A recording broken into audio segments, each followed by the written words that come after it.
Later on, the Finance Bill 2026/2027 will be tabled to the National Assembly for debate. But what is in this budget and finance bill for Wanjiku? Both are a twin evil. The Finance Bill 2026 is taxing Kenyans into poverty. It is a killer and a threat to common mwananchi. It will break households while stifling the freedom of Kenyans and violating the very soul of our nation. The Constitution of Kenya 2010. It is a budget for a 50 regime billionaires and 1 trillionaire out of our sweat and blood.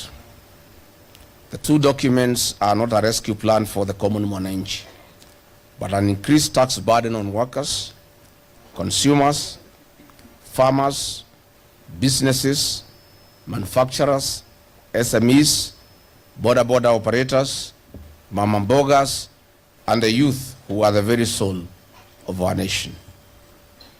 In my remarks, I will demonstrate how this is so. We, the Democracy for the Citizens Party, DCP, affirm that a national budget must be a plan for prosperity, a blueprint for opportunity, and a statement that gives priority to the people and not a cake for a few elites. We strongly hold that a people-centered budget must give priority to affordable food, access to education, affordable health care, affordable farm inputs, support small and medium enterprises, and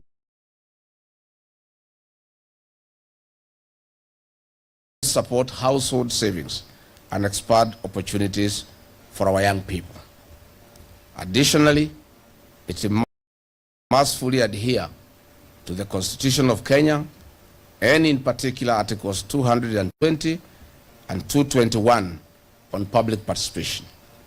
This budget does none of this. In fact, it does the exact opposite by violating the Constitution and in fact waging a terrifying economic war.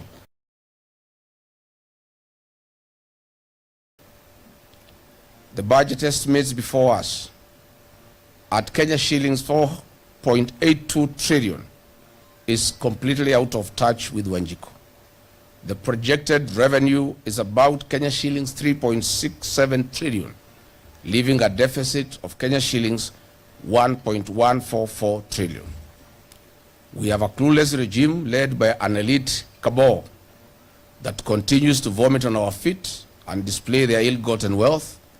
They are presenting to us, the people of Kenya, a budget with an intention to borrow Kenya shillings 3.13 billion per day. This, in simple terms, translates to an average borrowing spree of Kenya shillings 125 million per hour. This is the money you see roofing State House, traveling overseas in luxurious jets, being dished at State House to bribe voters, and in EUDA campaign lorries, while the balances are blown in helicopters, in needless flights and charters. What if this money was channeled to our schools, hospitals, and road infrastructure to achieve a multiplier effect in the economy? Reports have shown that this government steals Kenya shillings 3 billion per day. Ironically, the same government borrows 3.14 billion per day. Why borrow to steal? Why can't you even steal less if at all you have to? What a regime.